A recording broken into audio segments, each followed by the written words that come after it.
નમસ્કાર મિત્રો, પોલીસનો એકડો યુટ્યુબ ચેનલમાં આપનું હાર્દિક સ્વાગત છે. આપણે પીએસઆઈ અને કોન્સ્ટેબલની પરીક્ષા માટે આ આપણી ચેનલ ઉપર બંધારણની એક સિરીઝ સ્ટાર્ટ કરી છે અને બહુ ડિટેલમાં આપણે બંધારણ ભણીએ છીએ અને એના ભાગરૂપે આપણે ભારતના બંધારણનો ઇતિહાસ ભણી રહ્યા છીએ. હવે આ ઇતિહાસની અંદર જે સૌથી પહેલાં વાત કરીએ આપણે તો ગવર્મેન્ટ ઓફ ઇન્ડિયા એક્ટ 1919ની આપણે ચર્ચા કરી છે લાસ્ટ સેશનમાં. અને આના પહેલાંના આપણે બધા જ 1773થી લઈને 1919 સુધીના બધા જ એક્ટ ભણી ચૂક્યા છે. તો સૌથી પહેલાં આપણે આ 1919ના એક્ટનું થોડું રિવિઝન કરીશું. 1919ના એક્ટમાં આપણે શું ભણ્યા હતા કે સૌથી પહેલાં ગ્રેજ્યુઅલી જે છે ધીમે ધીમે ભારતની અંદર જે છે એક રિસ્પોન્સિબલ ગવર્મેન્ટ બને, જવાબદાર સરકાર બને, એટલા માટે આ કાયદો અંગ્રેજો દ્વારા લાવવામાં આવ્યો.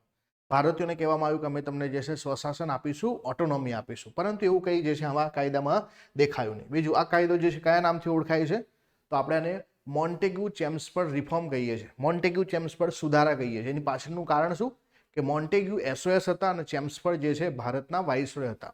તો એસઓએસ અને ભારતના વાઇસરોય બંને ભેગા મળીને ભારતના જે છે અંદર આ સુધારા સૂચવે છે, એના આધારિત આ કાયદો છે. સાથે આપણે આ એક્ટમાં જોવું કે ભાઈ કેન્દ્રના વિષયને રાજ્યના વિષયને અલગ કરવામાં આવે છે અને રાજ્ય એટલે કે પ્રાંતના વિષયને પણ બે ભાગમાં વહેંચવામાં આવે છે. એક તો જે છે જેને આપણે રિઝર્વ સબ્જેક્ટ બોલીએ છીએ અને એક ટ્રાન્સફર સબ્જેક્ટ. રિઝર્વ સબ્જેક્ટનો મતલબ જે છે જે અનામત વિષયો છે અને હસ્તાંતરિત વિષયો. હવે આની અંદર જે છે આ બે પ્રકારની પદ્ધતિને શું કહેવાય તો બે પ્રકારની પદ્ધતિને કહેવાય ડાયરાર્કી. બરાબર, આ જે છે એક બેવડી જે છે પ્રથા કહેવામાં આવે, જ્યાં અનામત વિષયોમાં જે રાજ્યના રાજ્યપાલ છે એટલે ગવર્નર છે એ રાજ્યની ધારાસભાના જવાબદાર નહોતા, પરંતુ હસ્તાંતરિત ટ્રાન્સફર સબ્જેક્ટમાં એ રાજ્યની ધારાસભાના સભ્યોને જવાબદાર હતા એમના કામો માટે. તો આ બે પ્રકારની પ્રથા જે છે અહીંયા લાવવામાં આવે છે. પછી આગળ આપણે શું ભણ્યા કે સાથે આપણે એ ભણ્યા કે પહેલી જ વખતે જે છે જે કેન્દ્રની અંદર ધારાસભા છે ને દ્વિગૃહી બનાવવામાં આવે છે, એટલે કે બે ગૃહ બનાવવામાં આવે છે. નીચલા ગૃહને લેજિસ્લેટિવ એસેમ્બલી, જ્યારે ઉપલા ગૃહને કાઉન્સિલ ઓફ સ્ટેટ કહેવામાં આવે છે. અને એ પણ જોયું હતું આપણે કે નીચલા ગૃહની જે છે અધ્યક્ષતા માટે સ્પીકર, ડેપ્યુટી સ્પીકરના હોદ્દા ઊભા કરાય છે, જ્યારે ઉપલી જે છે ગૃહ માટે જે કેન્દ્રના વાઇસરોય છે એ એની અધ્યક્ષતા કરશે. આવું પણ ભણ્યા આપણે. સાથે આપણે એ પણ જોયું કે ભાઈ કાયદા સભ્ય તરીકે ભારતીયોનો સમાવેશ આની અંદર રાજ્ય છે વાઇસરોયની કારોબારીમાં થાય છે અને 6 સભ્યો હશે એમાં 3 સભ્યો ઓછામાં ઓછા કોણ હશે તો આ 3 સભ્યો જે છે આપણે 1909માં ભણ્યા ને કાયદા સભ્ય તરીકે સમાવેશ થાય એ જ કારોબારીની અંદર જે છે 6 માંથી 3 સભ્યો ભારતીય હોવા જોઈએ, તેના અધ્યક્ષ સિવાયના. આ પણ આપણે ભણ્યા. સાથે જે છે આપણે એ પણ ભણ્યા કે લિમિટેડ જે છે ફ્રેન્ચાઇઝ આપવામાં આવી હતી. મતદાર મંડળ આપવામાં તો આવ્યું હતું, પરંતુ એનું બેઝિસ શું હતું? એનું બેઝિસ હતું કે કાં તો પ્રોપર્ટી હોવી જોઈએ, કાં તો એજ્યુકેશન, કાં તો ટેક્સ ભરતા હોય એવા લોકોને જે છે મત આપવાનો અધિકાર આપ્યો. અને સાથે એક ખાસ અગત્યની વસ્તુ કે જે અલગ મતદાર મંડળ હતું એ વિસ્તારવામાં આવ્યું. કોના કોના તો ભાઈ શીખોને આપવામાં આવ્યું, ભારતીય ખ્રિસ્તીઓને આપવામાં આવ્યું, એંગ્લો ઇન્ડિયનને આપવામાં આવ્યું, યુરોપિયનને અલગથી જે છે મતદાર મંડળ આપવામાં આવ્યું. આ બધી બાબતો આપણે શીખ્યા. અને છેલ્લે આપણે શીખ્યા કે ભાઈ લંડનની અંદર એક હાઈ કમિશનરની ઓફિસ ઊભી કરવામાં આવે છે અને અમુક જે એસઓએસના કામો છે એમને ટ્રાન્સફર કરવામાં આવે છે. એમનો પગાર જે છે એ ઇંગ્લેન્ડમાંથી જ આપવામાં આવશે. સાથે જે સિવિલ સેવા છે એમાં ભારતીયોનો સમાવેશ જે છે મોટા પાયે થાય એટલા માટે સેન્ટ્રલ પબ્લિક સર્વિસ કમિશન બનાવવાની વાત કરવામાં આવી. અને આ કમિશન જે છે લી કમિશનની ભલામણથી 1 ઓક્ટોબર 1926માં સ્થાપના થઈ છે, જેને આપણે યુપીએસસી બોલીએ છીએ આજે. આ યુપીએસસીની સ્થાપના. તો આટલું જે છે આપણે લાસ્ટ સેશનમાં ભણ્યા હતા, બરાબર છે ને. અને સાથે આપણે એ પણ ભણ્યા હતા કે હવે કેન્દ્રનું બજેટ અને રાજ્યનું બજેટ અલગ કરવામાં આવે છે અને સાથે સાથે આ કાયદો છે એનાથી વહીવટ કેવો ચાલે છે એનો રિવ્યૂ 10 વર્ષ પછી કરીશું. અને આ 10 વર્ષ પછી જે રિવ્યૂ કરીશું એના માટે એક સ્ટેચ્યુટરી કમિશન બનાવીશું. અને આ સ્ટેચ્યુટરી કમિશન જે છે જેને રોયલ કમિશન પણ કહેવામાં આવે છે. અને આ જ કમિશન એકચ્યુઅલીમાં 10 વર્ષ પહેલાં 1927માં બની જાય છે, 2 વર્ષ પહેલાં. 10 વર્ષ એટલે 1929માં બનવું જોઈએ, પણ 1927માં બને છે. તો આ છે આપણો 1919નો જે છે કાયદો. હવે આના આધારિત એક બે ક્વેશ્ચન છે અને પછી આપણે આગળ વધીએ. પહેલો તો ક્વેશ્ચન છે કે ભારત સરકાર અધિનિયમ 1919 વિશે કયા વિધાન સાચા છે? 1919માં કાયદો ઘડવામાં આવ્યો, 1921માં અસ્તિત્વમાં આવ્યો. તેના દ્વારા કેન્દ્ર અને પ્રાંતોની બાબતો અલગ થવાથી પ્રાંતો ઉપર કેન્દ્રનું નિયંત્રણ હળવું થયું. તેમ છતાં અધિનિયમે પ્રાંતીય સૂચિ વિશે કાયદા ઘડવા કેન્દ્રીય ધારાસભાને હજુ પણ અધિકૃત કરી હતી અને આ અધિનિયમે પ્રાંતીય યાદી વિશે કાયદા ઘડવા માટે પ્રાંતીય ધારાસભાને અધિકૃત કરી ન હતી. હવે ધ્યાનથી પ્રશ્ન વાંચવાનો. 1919નો કાયદો આપણે શીખ્યા. તે કાયદાની ખાસિયત શું છે? કાયદાની ખાસિયત જ છે કે ભાઈ આપણે જે છે બંને વિષયને અલગ કર્યા છે, બરાબર. તો સૌથી પહેલા તો કાયદો જે છે મેં તમને વાત કરી એ પ્રમાણે 1919માં લાવવામાં આવ્યો, પરંતુ લાગુ ના થઈ શક્યો. લાગુ 1921માં થાય છે. એટલે પહેલું વિધાન આપણું સાચું. મેં તમને પાછલા સેશનમાં પણ સમજાવ્યું છે કે પ્રશ્ન અહીં હંમેશા અહીંયા પૂરો થાય. આપણને સાચું પૂછ્યું છે, પહેલું સાચું છે એટલે આપણા જવાબમાં પહેલું હોવું જોઈએ. એના સિવાયના જે પણ ઓપ્શન છે નીકળી જાય. એટલે કાં તો 1 2 3 4 આવશે, કાં તો 1 અને 2 આવશે. હવે આગળ તપાસીએ બીજું વિધાન. બીજું વિધાન શું કહે છે? કેન્દ્ર અને પ્રાંતોની બાબતો અલગ થવાથી પ્રાંતો પર કેન્દ્રનું નિયંત્રણ હળવું થયું. આને તો વિકેન્દ્રીકરણ કહેવાય ને, કે રાજ્યોને પોતાની બાબતો આપી દીધી તો એટલી બાબતો પર કેન્દ્રનો કંટ્રોલ ઓછો થઈ જશે. તો બીજું વાક્ય પણ સાચું જ છે. હવે ત્રીજું વાક્ય ચકાસીએ. તેમ છતાં અધિનિયમે પ્રાંતીય સૂચિ વિશે કાયદા ઘડવા કેન્દ્રીય ધારાસભાને હજુ પણ અધિકૃત કરી હતી. ના, ખોટું છે ને. રાજ્યના વિષય અલગ કરી દીધા તો હજુ પણ જે છે કેન્દ્રની ધારાસભા કેવી રીતે રાજ્યના વિષય પર કાયદા બનાવી શકે? બરાબર છે ને. એટલા માટે ત્રીજું વાક્ય જે છે અહીંયા ખોટું છે. અને ચોથું વાક્ય જુઓ કે આ અધિનિયમે પ્રાંતીય યાદી વિશે કાયદા ઘડવા માટે પ્રાંતીય ધારાસભાને અધિકૃત કરી નહોતી. આ તો બિલકુલ ઉલટું છે ને. આપણે પ્રાંતની અંદર વિષયો અલગ એટલા માટે જ કર્યા છે કે જેથી કરીને પ્રાંત ત્યાં જે છે પ્રાંતની ધારાસભા કાયદા બનાવી શકે. તો આ વાક્ય પણ ખોટું છે. તો આપણો જવાબ શું આવશે? ઓપ્શન નંબર સી, માત્ર પહેલું અને બીજું વાક્ય સાચું છે. બરાબર. તો પહેલું અને બીજું વાક્ય સાચું. હવે જે છે આપણે આ કાયદાથી થોડા આગળ વધવાનો પ્રયત્ન કરીએ. બરાબર. અહીંયાથી આપણો આજનો ક્લાસ સ્ટાર્ટ થાય છે. આજની થિયરી જે છે અહીંયાથી સ્ટાર્ટ થાય છે. આપણે ભણ્યા ભાઈ 1919નો જે છે એક્ટ. આ જે એક્ટ જે છે 1921માં જે છે લાગુ થાય છે. આ એક્ટનો જે છે મોટા પાયે વિરોધ પણ થાય છે. ભારતીયોને એવું લાગે છે કે ક્યાંક ને ક્યાંક જે એમની આશા અરમાનો હતા એ જે છે અહીંયા પૂરા થયા નથી. બરાબર. એટલા માટે બીજી તરફ તમે જુઓ છો તો ભારતમાં મોટા પાયે વિરોધ છે અને સાથે ઘણી બધી ઘટનાઓ પણ બને છે. તો આના ભાગરૂપે જે છે આગળ જતા આમ તો 1919 થી 1929માં સરકારે કીધું હતું કે અમે એક રોયલ કમિશન લાવીશું. અને રોયલ કમિશન શું કરશે? રોયલ કમિશન ભારતની અંદર આ કાયદાનું જે છે એ અભ્યાસ કરશે. એમાં જો બદલાવની જરૂર હશે તો બદલાવ કરશે. પણ આ એકચ્યુઅલીમાં જે છે બરાબર 2 વર્ષ પહેલા જ લાવી દેવામાં આવે છે. અને આના અધ્યક્ષ જે છે સાયમન હોય છે. અને એટલા માટે આ કમિશનને સ્ટેચ્યુટરી કમિશનને રોયલ કમિશન આપણે સાયમન કમિશન તરીકે ઓળખીએ છીએ. હવે સાયમન જે છે કમિશન જે છે એ ભારતમાં જ્યારે 1927માં લાવવામાં આવે છે ત્યારે એનો મોટા પાયે વિરોધ થાય છે. આના વિરોધ થવાનું કારણ શું છે? બધા જાણતા હશો વિરોધ થવાનું કારણ શું? કે જ્યારે ભારત દેશ માટે બંધારણ બનાવવાનું હોય તો ભારતની જે બાબતો છે, ક્ષેત્રીય બાબતો, એના વિશે ભારતીય લોકો કરતાં વધારે બીજું કોણ જાણે, બીજું કોણ સમજે? આપણી શું જરૂરિયાત છે આપણને જ ખબર હોય ને. તો અંગ્રેજો જે છે આપણા માટે કાયદા બનાવશે એ બધું બરાબર, પરંતુ એ કાયદા બનાવવાની પ્રક્રિયામાં ભારતીયોનો પણ સમાવેશ થવો જોઈએ. જ્યારે અહીંયા સાયમન કમિશન આવે છે ત્યાં બધા જ સભ્યો જે છે કોણ હોય છે? બધા જ સભ્યો અંગ્રેજો હોય છે. અને બધા સભ્યો જે છે અને અંગ્રેજો હોવાથી આનો મોટા પાયે વિરોધ થાય છે. આ વિરોધ એટલા મોટા પ્રમાણમાં હોય છે કે ભારતમાં જેટલી પણ અલગ અલગ પાર્ટીઓ છે બધી એક સાથે મળીને જે સાયમન કમિશનનો વિરોધ કરે છે. અને અત્યારે પણ આપણે એક નારો યાદ કરીએ છીએ ને, સાયમન ગો બેક. આ સાયમન ગો બેકના નારા લગાવતી વખતે આપણા એક ક્રાંતિકારી નેતા જે છે એમનું મૃત્યુ પણ થાય છે લાઠીચાર્જમાં. અને એનાથી જ પ્રેરણા લઈને ભગતસિંહ જે છે આગળ વધે છે. પણ અહીંયા ધ્યાન આપજો કે આનો જે છે મોટા પાયે વિરોધ થાય છે. તો બીજી તરફ અંગ્રેજો શું કહે છે કે ભારતીય લોકો તમે જે છે તમારો વહીવટ કરવા સક્ષમ નથી, તમે તમારું બંધારણ બનાવી બતાવો. તો આ જે છે બીડું ઉપાડવાનું કામ કોણ કરે છે? તો મોતીલાલ નહેરુ લે છે. મોતીલાલ નહેરુ જે છે એકચ્યુઅલીમાં જ્યારે ગાંધીજીનું અસહકારનું આંદોલન પડી ભાગ્યું ને, એમણે એને પાછું ખેંચી લીધું ત્યારે મોતીલાલ નહેરુ, CR દાસ, આ બધા જે નેતાઓ હતા એમને ક્યાંક લાગ્યું કે ભાઈ આ જે છે ગાંધીજી વહેલું પગલું ભરી લીધું છે. એટલા માટે એમણે અલગથી એક સ્વરાજ પક્ષની જે છે રચના કરી હતી અને પાછળથી એ સ્વરાજ પક્ષ કોંગ્રેસમાં ભળી જાય છે. પરંતુ આ જ મોતીલાલ નહેરુ જે છે એ પોતાનો એક નહેરુ રિપોર્ટ તૈયાર કરે છે 1928માં. અને જેમાં જે છે જે એકચ્યુઅલીમાં એક બ્લુપ્રિન્ટ તૈયાર કરે છે ભારતનું બંધારણ કેવું હોવું જોઈએ. એમાં ઘણી બધી બાબતો છે. આમ તો જે છે એમાં કહેવાય ને કે ભાઈ એક ડોમિનન્ટ સ્ટેટસની માંગ હોય છે. બરાબર. પૂર્ણ સ્વરાજ જે છે જેવો કોન્સેપ્ટ તો હોતો નથી, પરંતુ ડોમિનન્ટ સ્ટેટસની માંગ હોય છે, અધિકારોની માંગ હોય છે. આનો જે છે મોટા પાયે વિરોધ કરવામાં 1928નો જે નહેરુ રિપોર્ટ છે, કોંગ્રેસની અંદર જ અમુક નેતાઓ હતા જે આનો વિરોધ કરે છે. એમાંના એક વ્યક્તિ હતા સુભાષચંદ્ર બોઝ. ઇવન જે છે જવાહરલાલ નહેરુ જે છે એ પણ આનો વિરોધ કરે છે. મોતીલાલ નહેરુનો રિપોર્ટ છે ને, જવાહરલાલ નહેરુ આનો વિરોધ કરે છે. તો બીજી તરફ જે છે બીજી પાર્ટીઓ જે છે જેમ કે મુસ્લિમ લીગ છે પોતાના જે છે જિન્નાના પોઈન્ટ આવે છે, તો બધા પોતપોતાના પોઈન્ટ જે છે મૂકે છે.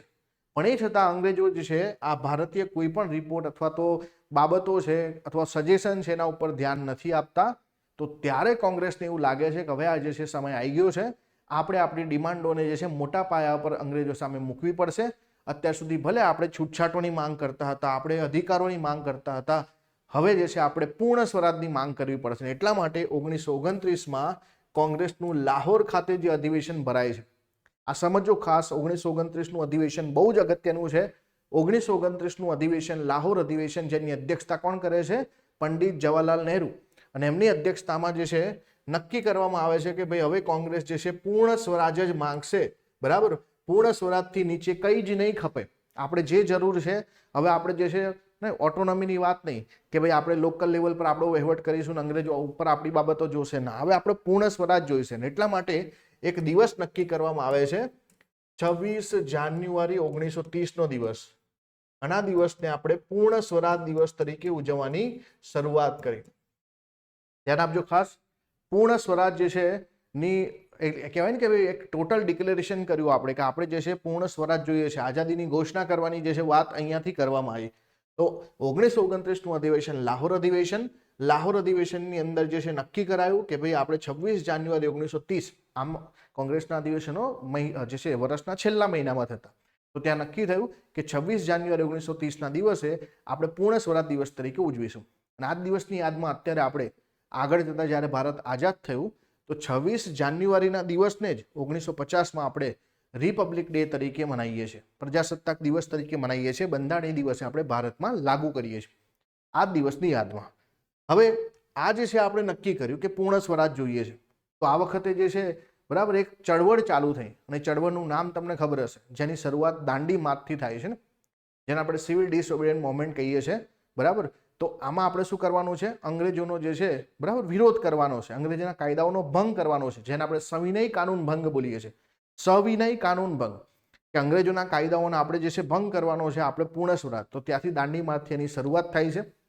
હવે અંગ્રેજો પણ જે છે બીજી તરફ પોતાનું કામ ચાલુ રાખ્યું. સાયમન કમિશને પોતાનો રિપોર્ટ સબમિટ કર્યો, અને એ રિપોર્ટના આધાર પર ભારતનું આગળનું બંધારણ કેવું હોવું જોઈએ એના માટે અંગ્રેજોએ શું નક્કી કર્યું કે ચલો આપણે ભારતમાંથી બધા લોકોને ભેગા કરીને બોલાવીએ. હવે તમને ખબર હશે કે ભારતમાં તો જે છે અંગ્રેજના પ્રાંતો હતા, ઘણા બધા દેશી રજવાડા પણ હતા, ઘણી બધી જે છે પાર્ટીઓ, ઘણી બધા જે છે કમ્યુનિટીના નેતાઓ હતા. તો અંગ્રેજોને લાગ્યું કે આપણે બધાને ભેગા કરીને જે છે બરાબર એક રાઉન્ડ ટેબલ કોન્ફરન્સ બોલાવીએ. રાઉન્ડ ટેબલનો મતલબ શું થાય? ગોળ ટેબલ, હે ને? તો ટેબલનું ગુજરાતી આપણે મેજ કરીએ, એટલે આને ગુજરાતીમાં શું કહેવાય? ગોળમેજી પરિષદ. આ ગોળમેજી પરિષદ જે છે લંડન ખાતે બોલાવવામાં આવે છે 1930માં. રાઉન્ડ ટેબલ કોન્ફરન્સ કહેવામાં આવે. પણ આ રાઉન્ડ ટેબલ કોન્ફરન્સ પહેલાની આપણે જે છે જે વાત કરી દાંડી માર્ચની, એમાં શું થાય છે કે આપણે દાંડી માર્ચ કરીએ છીએ તો એમાં જે છે મોટાભાગના કોંગ્રેસ નેતાઓને ધરપકડ કરવામાં આવે છે, અને ધરપકડ કરીને જે છે જેલમાં પૂરી દેવામાં આવે છે. ત્યાં બીજી હરોળના નેતાઓ તૈયાર થાય છે, તો એમને પણ પકડીને જેલમાં પૂરી દેવામાં આવે, તો ત્રીજી હરોળના નેતા તૈયાર થાય છે. તો રાઉન્ડ ટેબલ કોન્ફરન્સ જે છે પહેલી દે થાય છે 1930માં. એના પહેલા મોટાભાગના કોંગ્રેસના નેતાઓ બરાબર જેલમાં હોય છે. અને વિચારો કે આખા દેશમાંથી સૌથી મોટી પાર્ટી જ્યારે જેલમાં હોય અને ત્યારે તમે કોઈ સભા ભરો તો ત્યાં જે છે મોટાભાગના નેતાઓની ગેરહાજરી હશે ને એમ પણ જે છે વિરોધ હશે, કોઈ જાય પણ નહીં. તો તે છતાં કોંગ્રેસમાંથી કોઈ નેતાઓએ ત્યાં હાજરી ના આપી, એટલે ઇન્ડિયન નેશનલ કોંગ્રેસ તરફથી રાઉન્ડ ટેબલ કોન્ફરન્સમાં જે છે વ્યક્તિઓ જનાર હતા 0. હા, બીજી બધી પાર્ટીઓમાંથી બીજા પ્રતિનિધિઓ ઘણા હતા, રાજા મહારાજાના પ્રતિનિધિઓ હોય, ડૉક્ટર બાબા સાહેબ આંબેડકર હોય, તેજ બહાદુર સપ્રુ હોય, આવા ઘણા નેતાઓ જે છે એ ગયા રાઉન્ડ ટેબલ કોન્ફરન્સની અંદર. પરંતુ જે છે ઇન્ડિયન નેશનલ કોંગ્રેસ તરફથી પહેલી જે છે રાઉન્ડ ટેબલ કોન્ફરન્સમાં કોઈ વ્યક્તિ ગયું નથી. આ પરીક્ષામાં વારંવાર પૂછાય કે ભાઈ ગોળમેજી પરિષદ જે છે કયા નંબરનીમાં ઇન્ડિયન નેશનલ કોંગ્રેસ તરફથી સભ્યો ગયા? તો પહેલીમાં નથી ગયા, આ ખાસ યાદ રાખજો. હવે શું થાય છે કે ક્યાંક ને ક્યાંક જે છે જે ભારતીય જે ઇન્ડિયન નેશનલ કોંગ્રેસના નેતાઓ ના જવાથી આ રાઉન્ડ ટેબલ કોન્ફરન્સ જે છે ક્યાંક ને ક્યાંક ફેલ થઈ જાય છે. હવે આ રાઉન્ડ ટેબલ કોન્ફરન્સ ફેલ થાય તો પછી જે છે સંદેશો ક્યાં આવે? ભારતના વાઇસરોયને આવે કે ભાઈ તમે જે છે કંઈક કરો અને ભારતમાંથી આ પ્રતિનિધિઓને જે છે લંડનમાં મોકલો. એટલે એ વખતે ભારતની અંદર વાઇસરોય હતા ઇરવિન. આ ભારતના વાઇસરોય ઇરવિન જે છે એમને આ બીડું આપવામાં આવ્યું કે તમે જે છે ઇન્ડિયન નેશનલ કોંગ્રેસને સમજાવો. તો ઇરવિને શું કર્યું? સીધા ગાંધીજીને મળવાનો પ્રયત્ન કર્યો. ગાંધીજીને કીધું કે ભાઈ તમે જે છે બરાબર આ નેતાઓને સમજાવો અને કોઈને કોઈ રીતે રાઉન્ડ ટેબલ કોન્ફરન્સમાં જે છે મોકલો. તો ગાંધીજીએ કીધું કે ભાઈ અમારી શરતો તમારે માનવી પડશે. તો એ વખતે જે છે ગાંધીજીએ શરતો મૂકી કે ભાઈ જેટલા પણ અહિંસક આંદોલનમાં જોડાયા હતા લોકો એમને બધાને છોડી મૂકવામાં આવે, એમના ઉપર ચાલતા જે પણ કહેવાય ને કે જે ચાલતા કેસો છે એને પણ જે છે રદબાતલ કરી નાખવામાં આવે. સાથે એમણે એ પણ કીધું કે એમના પર ચાલતા કે જે દમન થયા છે એની તપાસ કરવામાં આવે. તો ઇરવિને અમુક બાબતો માની, અમુક બાબતો ના માની. જેમ કે કેસો જે છે કેન્સલ કર્યા, સાથે સાથે જે છે જેલમાંથી બધા નેતાઓની જે છે મુક્તિ કરવામાં આવી, પરંતુ તપાસ કરાવીને આ બધા જે છે કામોનો સ્વીકાર ના કર્યો. આ એક કદાચ જે છે વિવાદાસ્પદ જે છે સોપાન પણ રહ્યું હતું ઇતિહાસમાં, કે ઘણા લોકો એવું કહે છે કે ગાંધીજીના હાથમાં હતું કે ભગતસિંહને છોડાઈ શક્યા હોત, પરંતુ એ વખતે જે છે આ ઘટના જે ઇતિહાસમાં છે. પણ રાઉન્ડ ટેબલ કોન્ફરન્સ 2 પહેલા ગાંધીજી અને ઇરવિન વચ્ચે કરાર થાય છે, જેને આપણે ગાંધી ઇરવિન પેક્ટ કહીએ છીએ. અને ગાંધી ઇરવિન પેક્ટના આધાર પર કોંગ્રેસના નેતાઓને જે છે જેલમાંથી છોડવામાં આવે છે. તો બીજી તરફ કોંગ્રેસના નેતાઓ ભેગા થઈને નક્કી જે છે મિટિંગ બોલાવે છે કે આપણે રાઉન્ડ ટેબલ કોન્ફરન્સમાં જવું કે ના જવું. ગાંધીજી અને ઇરવિન વચ્ચે પેક્ટ થયા હતા. તો ગાંધીજી કીધું કે આપણે જે છે એક વખતે પ્રયત્ન કરી જોઈએ. ઇવન જે છે ઘણા બધા ગાંધીજી પણ જે છે ક્યાંક ને ક્યાંક જે છે નારાજ હોય છે, તો એમને જે છે મનાવવામાં આવે છે. અને છેલ્લે બધા ભેગા થઈને એવું કહે છે કે કોંગ્રેસમાંથી જે છે બરાબર ઘણા બધા નેતાઓને મોકલવા કરતાં આપણે આપણું એક જ સ્ટેન્ડ બતાવીએ અને એટલા માટે એક જ વ્યક્તિને આપણે મોકલીશું, અને એ વ્યક્તિને મોકલીશું એ વ્યક્તિ હતા મહાત્મા ગાંધી. તો ગાંધીજીને તૈયાર કરવામાં આવે છે. ઇવન આ ઘટના વિશે આપણા ગુજરાતના એક લેખક છે ઝવેરચંદ મેઘાણી, એમણે જે છે એક આખી કવિતા લખી છે કે છેલ્લો જે કટોરો ઝેરનો બાપુ પીઓ. અને આ એક આખું જે છે કાવ્ય છે, કદાચ લાઈનો મારી થોડી આડી અવડી હોય તો ચેક કરી લેજો. આ જે છે કાવ્ય લખવામાં આવે છે કે જેમાં એકચ્યુઅલી છેલ્લો ઝેરનો કટોરો એની વાત શું છે કે ભાઈ એક વખતે અત્યાર સુધી આપણે જે છે ઘણું માંગ્યું છે, બરાબર, ઘણી જે છે માંગ્યું મતલબ કે આપણે જે છે આપણા અધિકારો માટે ઘણું લડ્યા છીએ, તો છેલ્લી વખતે જે છે આપણે લડત લડીએ, નહીં તો પછી આપણે જે છે છેલ્લા પગલાં જે રીતે આપણે જે છે અને અહિંસક આપણી માંગ છે એને આપણે આગળ વધારીશું પૂર્ણ સ્વરાજની માંગને, તો છેલ્લી વખત ટ્રાય કરી લઈએ. તો એટલા માટે ગાંધીજી જે છે એ રાઉન્ડ ટેબલ કોન્ફરન્સ 2માં જાય છે. આ રાઉન્ડ ટેબલ કોન્ફરન્સ 2માં ઇન્ડિયન નેશનલ કોંગ્રેસ તરફથી એક જ વ્યક્તિ જાય છે, ને એક હતા ગાંધીજી. પછી એવું ના કહેતા કે ભારતમાંથી એક જ વ્યક્તિ જાય છે, ના, ભારતમાંથી બીજી બધી પાર્ટીઓ, બીજા બધા સમુદાયના નેતાઓ તો જાય જ છે, પણ ઇન્ડિયન નેશનલ કોંગ્રેસ તરફથી જે છે ફક્ત એક જ વ્યક્તિ જાય છે, અને આ વ્યક્તિ હતા મહાત્મા ગાંધી. પણ મહાત્મા ગાંધી જ્યારે લંડનમાં જાય છે, રાઉન્ડ ટેબલ કોન્ફરન્સમાં જાય છે, તો એમની વાતો અને અંગ્રેજોની વાતો વચ્ચે જે છે કોઈ ને કહેવાય ને કે સમન્વય હોતો નથી. અંગ્રેજો શું કહે છે કે ભારતની અંદર જે છે અને વધુ ને વધુ જે છે સેપરેટ ઇલેક્ટ્રોટ આપીશું, જ્યારે ગાંધીજી એવું કહે છે કે આ ડિપ્રેસ ક્લાસ છે એમને સેપરેટ ઇલેક્ટ્રોટ ના આપવું જોઈએ. અને આ બધી જે છે ને વાતોના કારણે બ્રિટનના વડાપ્રધાન અને ભારતની અંદર મહાત્મા ગાંધી જે છે બંને વચ્ચે જે છે ક્યાંક ને ક્યાંક અણબન થાય છે. એટલા માટે Mahatma Gandhi round table conference છોડી અને ત્યાં શું કરે છે ભાઈ, મિટિંગો ચાલુ કરે છે. મિટિંગો ચાલુ કરે છે, ઇન્ટરવ્યૂ આપે છે અલગ અલગ ન્યૂઝ ચેનલને. એનો શુદ્ધ મતલબ શું છે કે ભારતની પરિસ્થિતિ વિશે દુનિયાને જાગૃત કરે છે લંડનમાં બેઠા બેઠા. તો હવે જ્યારે ગાંધીજી પાછા ભારતમાં આવે છે આ રાઉન્ડ ટેબલ કોન્ફરન્સ 2 પૂરી કરીને, તો ત્યાં ગાંધીજીની ધરપકડ કરવામાં આવે છે. અને ગાંધીજીની જ્યારે ધરપકડ થાય છે તો એમને ક્યાં પૂરવામાં આવે છે ભાઈ? પૂનાની યરવાડા જેલમાં પૂરવામાં આવે છે. આ પ્રશ્ન પરીક્ષામાં વારંવાર પૂછાય કે રાઉન્ડ ટેબલ કોન્ફરન્સ 2 પછી ગાંધીજી ભારતમાં આવે ત્યારે એમની ધરપકડ થાય છે, કેમ કે એમણે રાઉન્ડ ટેબલ કોન્ફરન્સનો વિરોધ કર્યો, એમને જે છે ભારતનો જે છે પક્ષ મૂકવા માટે ઇન્ટરવ્યૂ આપ્યા, બ્રિટન સરકારની જે છે ક્યાંક ને ક્યાંક નાલેસી થઈ. તો આવી પરિસ્થિતિમાં એમને યરવાડા જેલમાં પૂરવામાં આવે છે.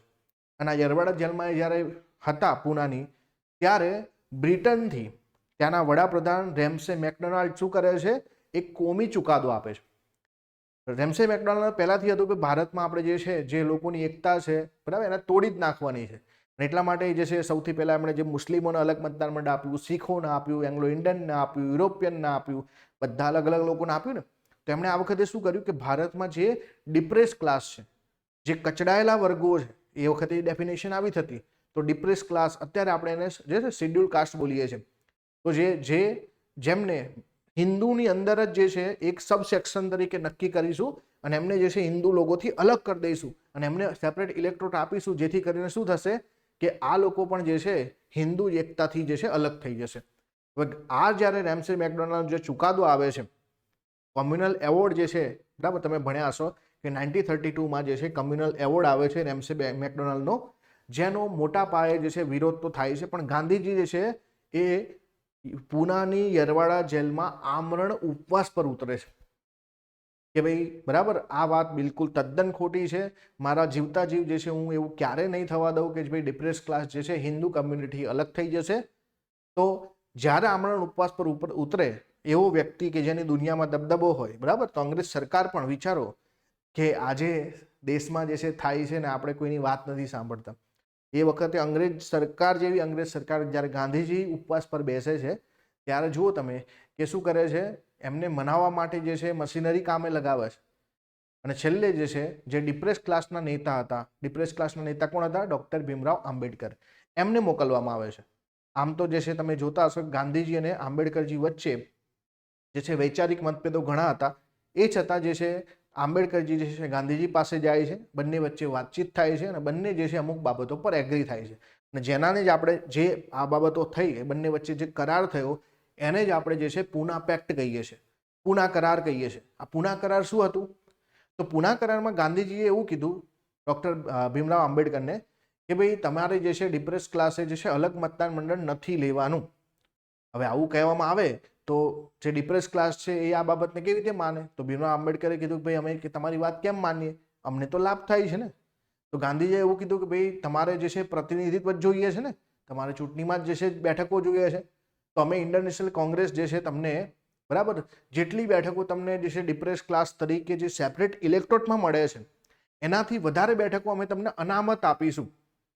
તો મને કમ અને જે છેલ્લે આ બાબત પર એગ્રીમેન્ટ થાય છે, અને જે ડિપ્રેસ ક્લાસ છે એ આ સેપરેટ ઇલેક્ટોરેટ જે છે એ લેવાની ના પાડે છે અંગ્રેજો તરફથી. એનો સીધો મતલબ છે કે ક્યાંક ને ક્યાંક જે છે ભારતીય પક્ષની આમાં જીત થાય છે, અને જે હિન્દુ કમ્યુનિટીને તોડવાની વાત હતી, એમને જે છે અલગ કરવાની વાત હતી, તો એ જે છે અહીંયાથી ક્યાંક ને ક્યાંક એનો જે છે વિરોધ થયો અને એ જે છે બાબત કેન્સલ થઈ. હવે જ્યારે આનાથી આગળ એક રાઉન્ડ ટેબલ કોન્ફરન્સ ત્રીજી થાય છે જે 1932માં થાય છે. ધ્યાન આપજો ખાસ, આ 1932માં જે રાઉન્ડ ટેબલ કોન્ફરન્સ જે ત્રીજી થાય છે, જો પહેલી 30માં, બીજી 31માં અને ત્રીજી 32માં, આ જે છે કોન્ફરન્સમાં ઇન્ડિયન નેશનલ કોંગ્રેસ તરફથી કોઈ વ્યક્તિ જતા નથી. તો ગયા ક્યાં? બીજી મિટિંગમાં ફક્ત એક જ વ્યક્તિ ગાંધીજી. આંબેડકરજી જાય છે, તેજ બહાદુર સપ્રુ જાય છે, ત્યાં બેસે છે. હવે ત્યાં જે છે બેઠા હોય ને પેલા રેમ્સે મેકડોનાલ્ડ એવું જ પૂછવાના કે ભાઈ અમે તમને ડિપ્રેસ ક્લાસને અલગ મતદાન મંડળ આપવાની વાત કરીને તમે કેમ સ્વીકાર્યું નહીં? તેમણે પૂના પેક્ટની વાત કરી. તો આ મિટિંગ પૂરી થાય છે ત્રીજી, બરાબર. ત્રીજી ક્યાંક ને ક્યાંક જે છે બિલકુલ એવું કહેવાય ને કે આનો જે છે સુરસુર્યું નીકળી ગયું, કેમ કે આમાં મોટાભાગના નેતાઓ નહોતા. પણ એ છતાં ત્રીજી મિટિંગ પછી તેજ બહાદુર સપ્રુ, જે પોતે એક લિબરલ નેતા હતા, અને ડૉક્ટર ભીમરાવ આંબેડકર જે ડિપ્રેસ ક્લાસના નેતા હતા, એમની પણ ધરપકડ કરવામાં આવે છે. હવે અંગ્રેજોએ જે છે રાઉન્ડ ટેબલ કોન્ફરન્સમાં શું નક્કી કર્યું? રાઉન્ડ ટેબલ કોન્ફરન્સ શેના માટે હતી? કે ભારતમાં આગળનો વહીવટ કેવો થાય, આગળનું બંધારણ કેવું હશે. તો આ બધી કોન્ફરન્સના આધાર પર એક વ્હાઇટ પેપર તૈયાર કરવામાં આવે છે, અને વ્હાઇટ પેપરના આધાર પર આગળ અંગ્રેજ સરકાર ભારતની અંદર એક નવો કાયદો લઈને આવે છે, જેને આપણે બોલીએ છીએ ગવર્મેન્ટ ઓફ ઇન્ડિયા એક્ટ 1935. તો અમે તમને આખી હિસ્ટ્રી કીધી છે કે ભાઈ આના પહેલાં જે છે કઈ કઈ ઘટનાઓ બની. 1919ના કાયદાથી લઈને 1935નો એક્ટ આવે એના વચ્ચેની ઘટનાઓ, અને આ વચ્ચેની ઘટનાઓ બહુ મહત્વની છે. આ બંધારણમાં પણ પૂછાય, ઇતિહાસમાં પણ પૂછાય, અને સીધા ક્વેશ્ચન આવે, ને સીધા ક્વેશ્ચન આવે તો આપણે આન્સર લખી શકીએ, બરાબર. આમાં રાઉન્ડ ટેબલ કોન્ફરન્સની પણ વાત કરી લીધી, સાયમન કમિશનની પણ વાત કરી, નહેરુ રિપોર્ટની પણ વાત કરી, અને વ્હાઇટ પેપરની પણ વાત કરી. ક્લિયર છે? તો કમ્યુનલ એવોર્ડ જે છે 1932માં આવશે. રેમ્સે મેકડોનાલ્ડ જે છે એ ત્યાંના વડાપ્રધાન, અને એમણે જે છે કીધું કે અમે મુસ્લિમને, શીખને, ઇંગ્લેન્ડ જે છે ઇન્ડિયન ક્રિશ્ચનને, એંગ્લો ઇન્ડિયનને, યુરોપિયનને, સાથે ડિપ્રેસ ક્લાસને પણ અમે અલગ મતદાન મંડળ આપીશું. ગાંધીજી આનો વિરોધ કરે છે, અને પછી આગળ જતા પૂના પેક્ટ થાય છે, જેની આપણે વાત કરી. હવે આપણે 1935નો જે એક્ટ છે એની વાત કરીશું. હવે 1935નો એક્ટ આપણા માટે એટલો બધો મહત્વનો છે, એટલો બધો મહત્વનો છે કે આપણે જ્યારે ભારતનું બંધારણ બનાવ્યું તો 70% બંધારણ જે છે આ જ છે. એટલો મોટો કાયદો છે, એટલો વિસ્તૃત કાયદો છે કે આપણે આખું વહીવટી પાસું જે છે એ આ કાયદામાંથી જ લીધું છે. ઘણી બધી બાબતો સીધી અથવા તો જે છે નાના મોટા ફેરફારથી ભારતના બંધારણમાં અહીંયાથી જ આવેલી છે. એટલે આ કાયદો સમજવો આપણા માટે જરૂરી છે. તો આ કાયદામાં સૌથી પહેલું તો જે છે, બરાબર, એવું કહેવાય કે આ જે છે બીજું સ્ટેપ હતું અંગ્રેજોનું. પહેલું પગથિયું 1919માં હતું ને જવાબદાર સરકાર બનાવવાનું. તેમણે આ જે છે બીજું સ્ટેપ ભર્યું. બીજું પગથિયું હતું કઈ તરફ જવાનું? રિસ્પોન્સિબલ ગવર્મેન્ટ તરફ જવાનું. જવાબદાર સરકાર તરફનું આ બીજું પગલું હતું. ધ્યાન આપજો ખાસ, રિસ્પોન્સિબલ ગવર્મેન્ટ તરફનું આ બીજું પગલું હતું. આ કાયદો એટલો મોટો હતો કે જેમાં 321 સેક્શન અને 10 શેડ્યુલ હતા. 321 આર્ટિકલ અને 10 શેડ્યુલ હતા. જ્યારે ભારતનું બંધારણ બન્યું ને ત્યારે એમાં 8 શેડ્યુલ હતા, આમાં 10 શેડ્યુલ હતા. આ કાયદો જે છે સંપૂર્ણ જવાબદાર સરકાર તરફનો જે છે બીજો માઇલસ્ટોન છે. હવે આ કાયદો જે છે શેની વાત કરે છે અને શું છે આની ખાસિયતો એની વાત કરીએ તો સૌથી પહેલા આમાં વાત કરવામાં આવે છે ઓલ ઇન્ડિયા ફેડરેશનની. આ શબ્દ બહુ જ અગત્યનો છે કે અખિલ ભારતીય ફેડરેશનની વાત કરવામાં આવે છે, એટલે કે સંઘીય માળખાની વાત કરવામાં આવે છે. સંઘીય માળખું એટલે શું? તો સંઘીય માળખુંનો મતલબ થાય કે ભાઈ નાના નાના રાજ્યો ભેગા થઈને એક મોટો સંઘ બનાવે. જેમ કે અમેરિકા જે છે એક ફેડરલ દેશ છે, બરાબર? તો ભારતને પણ સંઘીય માળખું ઊભું કરવાની વાત કરી. હવે સંઘીય માળખું ઊભું કર્યું હશે તો સંઘની પણ ઓળખ કરવી પડે. તો કોને ભેગા કરીને આપણે સંઘ બનાવીશું? તો કહેવામાં આવ્યું કે બ્રિટિશના પ્રાંતો તો છે જ, પણ સાથે દેશી રજવાડા પણ છે. આ બધાને ભેગા કરીને આપણે ઓલ ઇન્ડિયા ફેડરેશન બનાવીશું. શું બનાવીશું? ઓલ ઇન્ડિયા ફેડરેશન બનાવીશું. અને આ જે છે એમની વચ્ચે સત્તાની વહેંચણી કરવા માટે આપણે 3 લિસ્ટ બનાવીશું, બરાબર? તો 3 લિસ્ટો બનાવવામાં આવ્યા. આ લિસ્ટો જે છે કઈ રીતે બન્યા કે ભાઈ એમાં જે છે એક ફેડરલ લિસ્ટ બનાવવામાં આવ્યું જે કેન્દ્રના કાયદા રહેશે, જેમાં 59 વિષય મૂક્યા. પ્રોવિન્સ પ્રાંતના કાયદા પ્રાંતનું લિસ્ટ જેમાં 54 અને કોન્કરન્ટમાં 36. આવું મેં તમને કદાચ પહેલા આગળના વિડીયોમાં સમજાવ્યું છે. ભારતના બંધારણમાં 7મી અનુસૂચિમાં આ પ્રકારે 3 લિસ્ટ છે. વિષયની સંખ્યા પણ મેં સમજાવી છે. તો આનું મૂળ જે છે ક્યાં છે જુઓ તમે, હે ને? 1935ના એક્ટમાં છે કે ત્યાં પણ જે છે કેન્દ્રના વિષયો અલગ, પ્રાંતોના વિષય અલગ અને જે છે સહવર્તી વિષયો બંનેના જે છે કોમન લિસ્ટ પણ એક બનાવવામાં આવ્યું. અને આવી રીતે જે છે બાકીની જે છે સત્તાઓ જે છે કોણ આપવામાં આવી? બાકીની સત્તાઓ જે છે એ વાઇસરોયને આપવામાં આવી કે ભાઈ કોઈ પણ વધારાની સત્તા હશે, વધારાના પાવર હશે એ વાઇસરોય જે છે બનાવશે.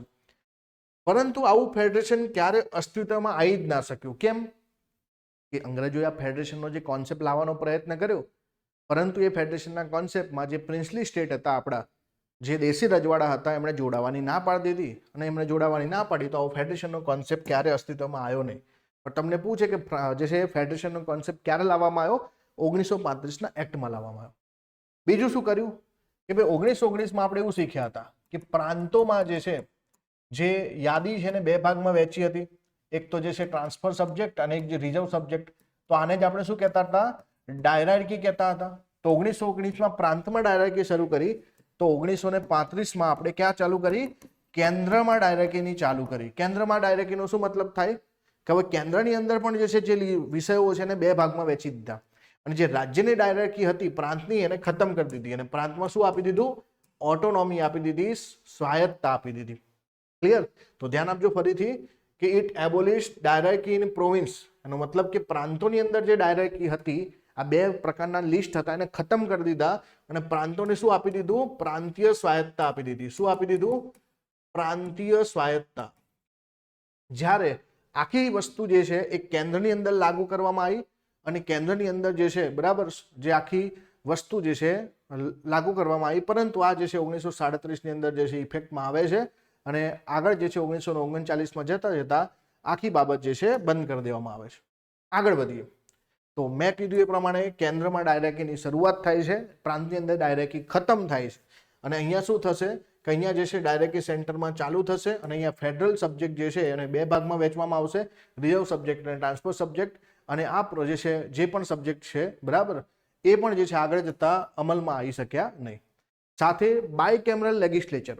આપણે 1919ના કાયદામાં શું ભણ્યા કે જે કેન્દ્ર હતું એની અંદર જે ધારાસભા હતી એને 2 ગૃહ બનાવ્યા. તો 1935ના એક્ટમાં આપણે રાજ્યની અંદર પ્રાંતોની અંદર જે છે દ્વિગૃહી ધારાસભા બનાવીશું. પણ બધા પ્રાંતોમાં નહીં બને. અંગ્રેજોના 11 પ્રાંતો હતા, 11 પ્રાંતોમાં નહીં બને. આપણે કેટલા પ્રાંતોમાં બનાવીશું? 6 પ્રાંતોમાં બનાવીશું. જો લખ્યું છે ને 6 આઉટ ઓફ 11 પ્રોવિન્સ. આપણા ટોટલ 11 પ્રાંતોમાંથી 6 પ્રાંતોને ધારાસભા જે છે બેવડી હશે, દ્વિગૃહી હશે, બાયકેમરલ હશે. વર્તમાનની વાત કરો ને, વર્તમાનમાં આપણી પાસે જે છે 28 રાજ્ય છે. પણ 28 રાજ્યમાં ધારાસભાઓ હોવા છતાં દરેક રાજ્યમાં ધારાસભા દ્વિગૃહી નથી. અમુક જ રાજ્યો એવા છે જેની પાસે દ્વિગૃહી ધારાસભા છે. ટોટલ 6 રાજ્યો છે આપણી પાસે. ઉત્તર પ્રદેશ, બિહાર, મહારાષ્ટ્ર, કર્ણાટક, પછી જે છે આપણી પાસે આંધ્રપ્રદેશ, તેલંગાણા કે જેમની પાસે જે છે દ્વિગૃહી ધારાસભા છે. તો આવી રીતે એ વખતે પણ જે છે 6 ધારાસભાઓ એવી રાખી, બંગાળ, બોમ્બે, મદ્રાસ, બિહાર, આસામ અને યુનાઇટેડ પ્રોવિન્સ, કે જેની પાસે બાયકેમરલ લેજિસ્લેચર ઊભી કરવામાં આવી, કે જેમાં એક ઉપલું ગૃહ રહેશે, એક નીચલું ગૃહ રહેશે. ક્લિયર? તો અહીંયાથી પણ સવાલ આવે કે 1935ના એક્ટમાં જે છે પ્રાંતોની અંદર દરેક પ્રાંતમાં જે છે દ્વિગૃહી ધારાસભા ઊભી કરાઈ, દરેકમાં નહીં, 11 માંથી 6 માં. તો આપણે આગળ વધીએ.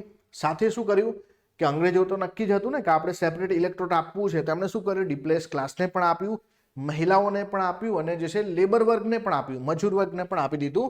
આ એક્સટેન્ડ કરી દીધું. તો ડિપ્રેસ ક્લાસને પણ કરી દીધું, મહિલાઓને પણ કરી દીધું અને મજૂર વર્ગને પણ કરી દીધું. સાથે સાથે એવું કીધું કે જે કાઉન્સિલ ઓફ ઇન્ડિયા છે, કાઉન્સિલ ઓફ ઇન્ડિયા કોણ, કે ભાઈ આપણા જે સેક્રેટરી ઓફ સ્ટેટ હતા, હિન્દના વજીર હતા, એમની મદદ માટે જે છે 15 સભ્યોની કાઉન્સિલ હતી. એ કાઉન્સિલને જે છે બરાબર જે 1858માં બની હતી એને અહીંયા એબોલિશ કરી દેવામાં આવી. અને સાથે સાથે જે છે આ બધા જે secretary of state for India was provided with a team of adviser, તો એમને એક નવી ટીમ આપી દેવામાં આવી. સાથે સાથે જે છે જે મતનો અધિકાર હતો એ ભારતના જે છે ટોટલ વસ્તીના 10% લોકોને જે છે એક્સટેન્ડ કરવામાં આવ્યો. તો વિચારો કે આ એક્ટમાં જે છે 10% આપવામાં આવ્યું, તો પહેલા તો કેટલું હશે, અને આ મેક્સિમમ છે. તો તમને ક્યારેક પરીક્ષામાં પૂછે કે ભાઈ ઓલ ઇન્ડિયા જે છે ફ્રેન્ચાઇઝ અથવા તો યુનિવર્સલ ફ્રેન્ચાઇઝ જે છે આપવામાં આવે છે, તો ના, ખોટું છે. યુનિવર્સલ એડલ્ટ ફ્રેન્ચાઇઝ જે છે એ આ એક્ટમાં આપવામાં આવતું નથી. સાથે રિઝર્વ બેંક ઓફ ઇન્ડિયાની સ્થાપના થાય છે. સાથે સાથે આપણે જે છે એક ફેડરલ પબ્લિક સર્વિસ કમિશન જે છે ની સાથે પ્રોવિન્શનલ પબ્લિક સર્વિસ કમિશન અને જોઈન્ટ પબ્લિક સર્વિસ કમિશન બનાવીએ. ધ્યાન આપો કે 1926માં આપણે યુપીએસસી બનાવ્યું, આ જે છે કેન્દ્રમાં હતું. પણ હવે રાજ્યની અંદર પણ જે છે આપણે સ્ટેટ પીએસસી અને 2 રાજ્યોનું ભેગું હોય, તો ભેગું કરવા માટે આપણે શું કરીશું કે ભાઈ જોઈન્ટ પબ્લિક સર્વિસ કમિશન બનાવીશું. ત્યારે સ્ટેટ નહોતું કહેવાતું, તો પ્રોવિન્સ કહેવાતું. એટલે કે પ્રોવિન્શિયલ પબ્લિક સર્વિસ કમિશન અને જોઈન્ટ પબ્લિક સર્વિસ કમિશનની સ્થાપના પણ આ એક્ટમાંથી થાય છે. સાથે આપણે સુપ્રીમ કોર્ટની સ્થાપના, જે એક ફેડરલ કોર્ટ તરીકે હોય છે, એની પણ સ્થાપના જે છે 1937માં આ એક્ટ અંતર્ગત થાય છે. જો ફેડરલ કોર્ટનો શું મતલબ થાય કે તમે જે છે એક ફેડરલ બનાવ્યું. હવે ફેડરલમાં 2 પ્રકારની સરકારો હશે, કેન્દ્રની સરકાર હશે અને રાજ્યની સરકાર હશે. બંનેના હાથમાં વિષયો હશે, અને જ્યારે બંને જેની હાથમાં સત્તા હશે તો ક્યાંક ને ક્યાંક જે છે બંને વચ્ચે ઝઘડો પણ થશે, વિવાદો થશે. તો વિવાદોનું નિરાકરણ કેવી રીતે કરીશું? તો નિરાકરણ કરવા માટે આપણે ફેડરલ કોર્ટની જરૂર પડે. અને એટલા માટે ફેડરલ કોર્ટનું મૂળ કામ આ સંઘીય માળખાના એકમો વચ્ચે વિવાદોનું સમાધાન કરવાનું થાય, સોલ્યુશન કરવાનું થાય, ન્યાય અપાવવાનું થાય. એટલા માટે આપણી સુપ્રીમ કોર્ટ પણ આ જ કામ કરે છે ને. કોઈ રાજ્ય અને કેન્દ્ર વચ્ચેનો વિવાદ સુપ્રીમ કોર્ટ જ સોલ્વ કરે. તો આપણી સુપ્રીમ કોર્ટ ફેડરલ કોર્ટ તરીકેના કામો નિભાવે છે. તો અહીંયાથી એની શરૂઆત થાય છે 1937માં. તો આ 10 મુદ્દાઓ થયા. આગળ વધીએ. બરાબર. તો આ 10 મુદ્દાનો આઈ હોપ કે તમને જે છે ખ્યાલ આવી ગયો હશે. તો ફરી એકવાર શોર્ટમાં આપણે રિપીટ કરીએ કે આ જે છે કાયદો બહુ મોટો હતો, જેમાં 10 અનુસૂચિઓ હતી. બરાબર. સાથે આ કાયદાની અંદર જે છે વિષયને જે છે 3 ભાગમાં વહેંચી દીધા: ફેડરલ યાદી, પ્રોવિન્સની યાદી અને એક જે છે કોન્કરન્ટ લિસ્ટ. જે પણ અવશિષ્ટ સત્તાઓ હતી, આ 3 લિસ્ટમાં ના હોય એવી સત્તાઓ જે છે એ વાઇસરોયને આપી દેવામાં આવી. આગળ જતા આપણે ઓલ ઇન્ડિયા ફેડરેશનની જે વાત કરી, પરંતુ એ ક્યારે અસ્તિત્વમાં આવી શક્યું નહીં. પરંતુ કેમ? તો એમાં પ્રિન્સલી સ્ટેટ જોડાયા નહીં. બીજી વાત આપણે કરી કે ભાઈ અહીંયા જે છે પ્રાંતોની અંદર જે વેદ શાસન હતું, ડાયરેક્ટ હતી, એને ખતમ કરી અને પ્રાંતીય સ્વાયત્તા આપી દેવામાં આવી. જ્યારે જે કેન્દ્રમાં ફેડરલમાં શું કરવામાં આવ્યું, ત્યાં જે છે આપણે ડાયરેક્ટની શરૂઆત કરી, વિષયને 2 ભાગમાં વહેંચ્યા: ટ્રાન્સફર સબ્જેક્ટ અને રિઝર્વ સબ્જેક્ટ. આગળ જતાં આપણે શું જોયું કે આરબીઆઈની સ્થાપના થઈ, સુપ્રીમ કોર્ટની સ્થાપના થઈ. સાથે સાથે જે આપણું જે ફેડરલ પબ્લિક સર્વિસ કમિશન હતું એની સાથે આપણે જે છે પ્રોવિન્શિયલ પબ્લિક સર્વિસ કમિશન અને સાથે સાથે જે છે જોઈન્ટ પબ્લિક સર્વિસ કમિશનની પણ સ્થાપનાઓ કરી. તો આ બધા ટોપિક આઈ હોપ કે તમને ખ્યાલ આવશે. સાથે આપણે રાજ્યોની અંદર જે છે દ્વિગૃહી ધારાસભાઓ ઊભી કરી 11 પ્રાંતોમાંથી 6 પ્રાંતોમાં. તો 1935નો એક્ટ જે છે આપણા માટે બહુ જ અગત્યનો છે. હવે જુઓ, એ તો ઠીક છે, આ આપણી જે છે લાઈફ સાયકલ છે ને, કે આપણી પાસે જ્યારે ખૂબ મોટિવેશન આવે તો આપણે જે છે બરાબર, માનો કે સવારમાં ઉઠીએ તો યુપીએસસીની તૈયારી કરવાનું મોટિવેશન હોય, પછી ધીમે ધીમે બપોર ચડતા ચડતા જીપીએસસી સુધી આવી જઈએ, અને સાંજ પડતા જે છે સીસીમાં આવી જઈએ, અને રાત પડે તો એમ લાગે કે ભાઈ આ બધી તૈયારી જે છે ને ખોટી છે, આપણે છે ને 2 ટાઈમ જમવું છે ને, આ બધી કામ મહેનત કરવાની જરૂર છે. તો નિર્વાણા ભગવાન બુદ્ધ બની જાય, આપણને જ્ઞાનની પ્રાપ્તિ થઈ જાય. તો આ બધી સાયકલમાંથી નીકળવું પડશે ને તૈયારી કરવા માટે. તો આવું ના થાય કે ભાઈ મૂળ જે છે મૂળ સ્વિંગ ના થવા જોઈએ. આપણે તૈયારીમાં જે છે લાગેલા રહેવાનું છે.